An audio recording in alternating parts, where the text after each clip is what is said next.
Students, now we will study the new chapter, that is a gravitation. 2 chapters you have seen.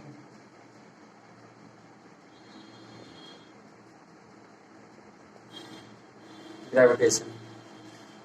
Starting of the gravitation is again related to the force.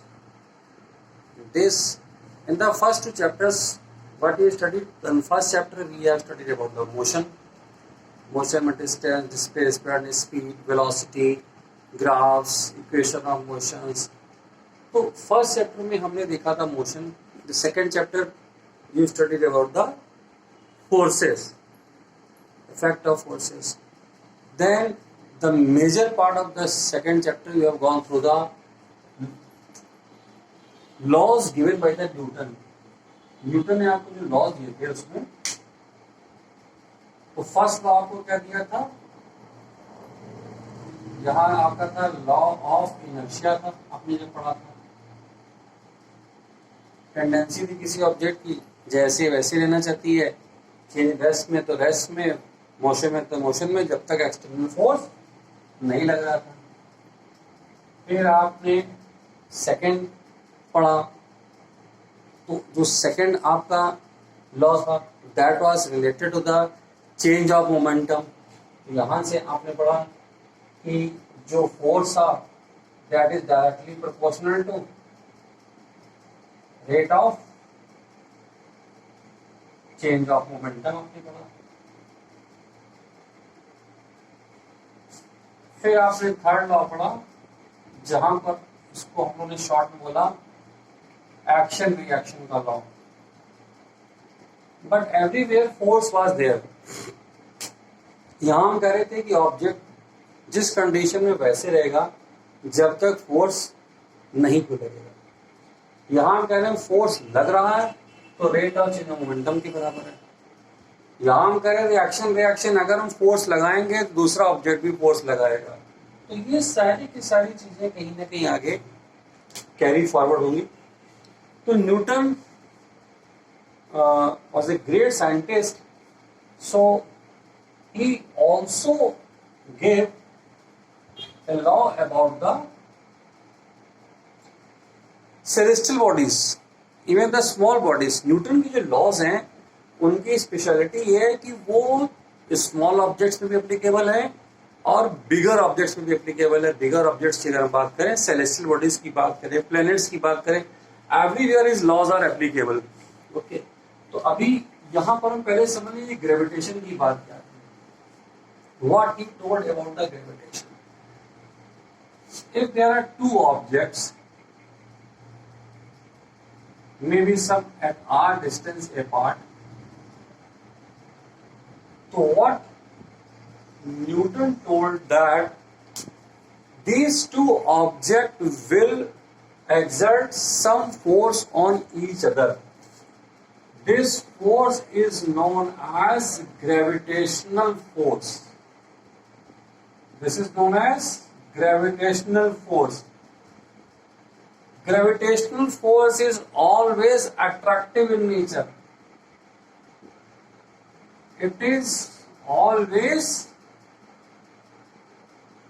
attractive in nature. ये जितने भी object हैं, चाहे वो small object हैं, big object हैं, ये attraction का फोर्स लगाएंगे एक दूसरे की तरफ. और ये जो ग्रेविटेशन फोर्स है, it is the weakest force present in the universe. सबसे वीक फोर्स है. इससे स्ट्रॉन्ग फोर्स कौन से होते हैं? इलेक्ट्रिकल फोर्सेज, जो चार्जेस बीच में लगते हैं, प्लस चार्ज माइनस चार्ज बीच में, उससे स्ट्रॉन्ग होते हैं. और उसके बाद में न्यूक्लियर फोर्सेज जो इलेक्ट्रॉन प्रोटॉन के बीच में लगते हैं, वो न्यूक्लियर फोर्सेज कराते हैं और स्ट्रॉन्गेस्ट फोर्स हो जाते हैं. तो ग्रेविटेशन के बारे में बताया न्यूटन ने कि कोई भी 2 ऑब्जेक्ट जो है, अब ये 2 ऑब्जेक्ट आपका ये पेन का कैप और ये पेन लिख सकते हैं, या 2 books are lying on the table. ये एक टेबल है, यहाँ पर 2 बुक्स रखी हुई हैं, 2 बुक्स आर देयर. हम कह रहे हैं फोर्स लग रहा है एक दूसरे के ऊपर, लेकिन देयर इज नो मोशन, कोई मोशन नहीं हो रहा है यहाँ पर बुक्स में. अब आप जितनी नॉलेज आपको आ जाए, आप कह सकते हो कि force is not sufficient to displace these objects. इतना फोर्स नहीं है कि इसको डिस्प्लेस कर सके इस 2 ऑब्जेक्ट. सो हम पहले बता चुके हैं यहां पर कि जो gravitational force of attraction, it is a weak force. ये एक वीक फोर्स है. अब ये ग्रेविटेशनल फोर्स की एग्जिस्टेंस है कहाँ हमको दिखाई देता है ये, या ऐसी कौन सी जगह है जहां पर इसको हम फील कर सकें. इसके लिए सबसे पहले आइजैक न्यूटन ने इसको जो फील किया, जहां से एक बेसिक आइडिया आया. एक्चुअली आइजैक न्यूटन जो थे, he was a student of the Cambridge University, and I think in 1660 or in particular year his university get closed. उनकी यूनिवर्सिटी बंद हो गई प्लेग की वजह से. वो घर चले गए. घर जाके एक दिन उन्होंने देखा कि there was a tree. तो उन्होंने ट्री यहाँ पर है, तो उन्होंने देखा कि ये इस ट्री से कि जो भी यहाँ पे जो फ्रूट्स हैं, या एप्पल जहां पर था, एप्पल का जिक्र है, it is falling in the downward direction always. This apple comes in the downward direction every time. He get curious कि ये बार बार नीचे क्यों आ रहा है, ये एप्पल के बार बार नीचे आने का क्या रीजन है. कभी ऐसा नहीं होता है कि एप्पल टूट के ऐसे ऊपर चला जाए. जो ओपन स्पेस है वहां पर ये नहीं जा रहा है, ये अर्थ पे ही क्या कहते हैं आकर वापस कर रहा है. So this activity created a lot of curiosity in his mind, and he works on this, and then we have the result of this universal law of gravitation आज हमारे सामने. ये तो ये एप्पल की इवेंट, एप्पल उनके ऊपर गिरा ना होता, उन्होंने सोचा ना होता, तो आज ये चीज हम अपने सामने नहीं देखते. जितने भी लॉस न्यूटन ने दिए हैं, ऑल आर परफेक्ट लॉस. कोई उसमें बाद में जो उसके 3 लॉस थे उनके, या यूनिवर्सल ऑफ ग्रेविटेशन आज हम पढ़ेंगे, there is no change, no defect. Reason is that he was also mathematician. जो भी उन्होंने रिसर्चेस की, उसको मैथमेटिक्स की हेल्प से उसको चेक भी किया कि वो ट्रू है कि फॉल्स है. तो हम अभी डिस्कस कर रहे थे कि ग्रेविटेशन का यूज है कहां पर, कहां हमको दिखाई देता है. इसके लिए हमें चलना पड़ेगा. अगर इसका हम पहला एप्लीकेशन देखने जाते हैं तो यू सी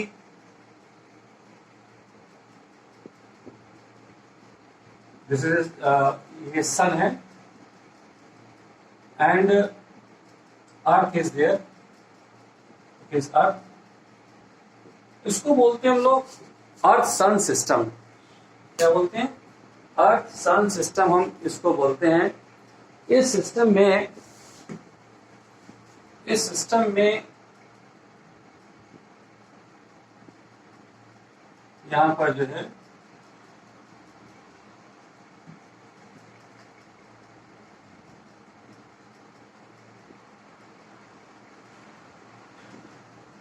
इस सिस्टम में हम देखते हैं कि जो अर्थ है इट रोटेट्स, ये इसके चारों तरफ जाइए रिवॉल्व कर रही है अर्थ, और अर्थ के चारों तरफ यहां पर मून रिवॉल्व करता है.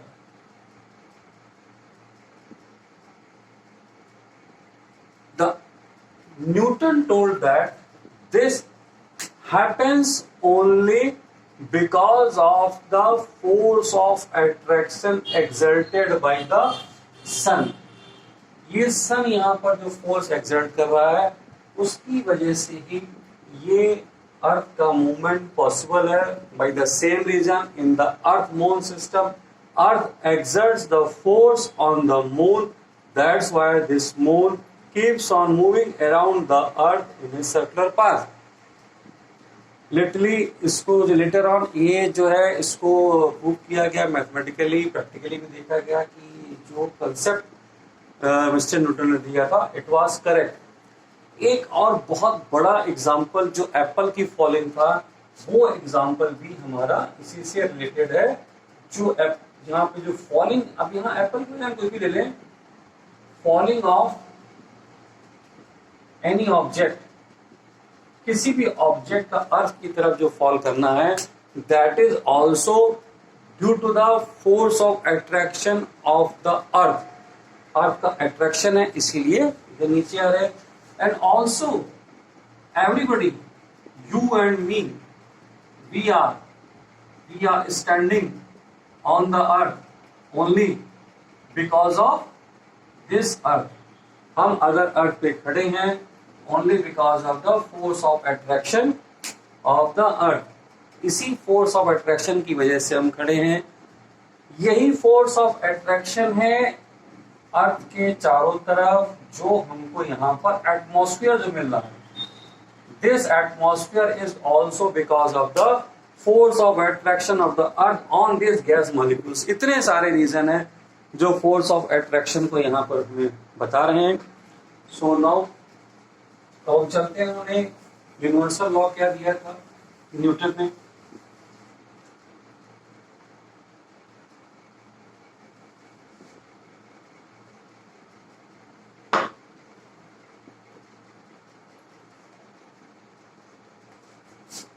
So the law given by the Newton's law of gravitation हम लोग बोलते हैं।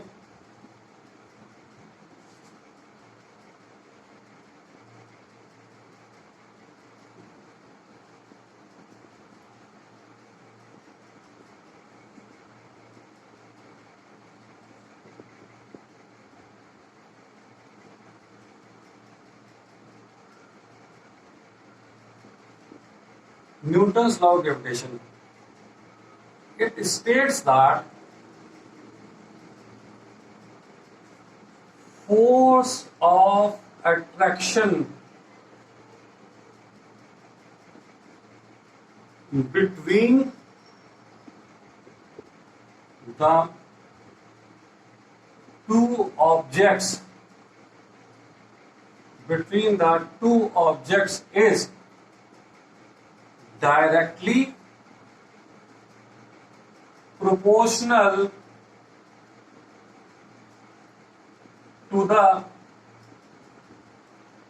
product of their masses and inversely proportional to the square of the distance। यहाँ मीडियम कुछ मैटर नहीं करता है कि यहाँ स्पेस है, गैस है, क्या इसका कोई फर्क नहीं पड़ता है। यहाँ पर कोई सा मीडियम भी हो सकता है, उसको हम यहाँ नहीं टेकअप करते हैं। देन इस लॉ के बेसिस पे इसको मैथमेटिकली हम कैसे लिख सकते हैं? The force here is directly proportional to product of the two, हमने बोला product of the two masses, and it is inversely proportional to square of the distance. जब इन दोनों को कंबाइन करेंगे you will get m1 m2 upon r square. इसको इस तरह से लिख सकते हैं हम लोग। और फाइनली ये जो प्रोपोर्शनलिटी का साइन है, इसको हम अगर हटा दें यहां से, then it can be written as g m1 m2 upon r square. तो ये आ गई इक्वेशन हमारी यहाँ पर g m1 m2 upon r square. Very useful equation. यहाँ पर सिंपल आपको एक इक्वेशन दिखाई दे रही है, पर जो रिसर्चेस जो हमारी बहुत सारी जो एस्ट्रोनॉमिकल जो रिसर्चेस होती हैं वहां पर भी इसका बहुत यूज है। सो अब हम बात करेंगे इस इक्वेशन से रिलेटेड, कई सारी चीजें इन्वॉल्व है इसके अंदर। सो हमारे पास में इक्वेशन आ गई m1 m2 upon r square, जहां पर जो g है इसको हम लोग बोलते हैं universal gravitation constant, universal gravitation constant बोलते हैं इसको हम लोग। यहां पर फोर्स, हमेशा फोर्स की यूनिट एक ही होती है, न्यूटन, आप जानते हो। अगर मैं इसको यहां पे शिफ्ट कर दूं तो I can write this equation can be written as g m1 m2 and g can be written as fr square upon m1 m2। अभी ये तो यूनिवर्सल कांस्टेंट है, हमें दो चीजें इसकी जाननी है, इसकी यूनिट क्या है और इसकी वैल्यू क्या है। तो यूनिट ऑफ g, फोर्स के लिए आप जानते हो यूनिट होती क्या, न्यूटन, और डिस्टेंस के लिए क्या लिखते हैं आप, मीटर स्क्वायर, और मास के लिए क्या लिखते हैं, किलोग्राम। मास दो बार लिखा हुआ है, इसको स्क्वायर कर देंगे। तो यूनिट ऑफ जी क्या be written as newton metre square kilogram minus 2, ये इसकी यूनिट हो गई। और वैल्यू, जो यहाँ पे वैल्यू ऑफ जो जी है, इट इज 6.67 माइनस 11। अब यहाँ ध्यान दीजिए, जो इसकी वैल्यू है, this value is very small. ये जो इसकी जो वैल्यू आ रही है, this is very small, minus 11 value है हमारे पास यहाँ पर। So when ever you will multiply this thing, अगर आप इससे मल्टीप्लाई करोगे तो रिजल्टेंट आपको बहुत छोटा मिलने वाला है यहाँ पर। इस रिजल्टेंट छोटे मिलने की वजह से क्या कहते हैं, जब हम एफ कैलकुलेट करते हैं, you get very small value. ठीक है, तो हम जानेंगे यहाँ पर जी की वैल्यू और जी का। अब इससे रिलेटेड हम कुछ न्यूमेरिकल करेंगे, ठीक है, जिससे रिलेटेड, और मास यहाँ पे हमने बता दिया। ओके।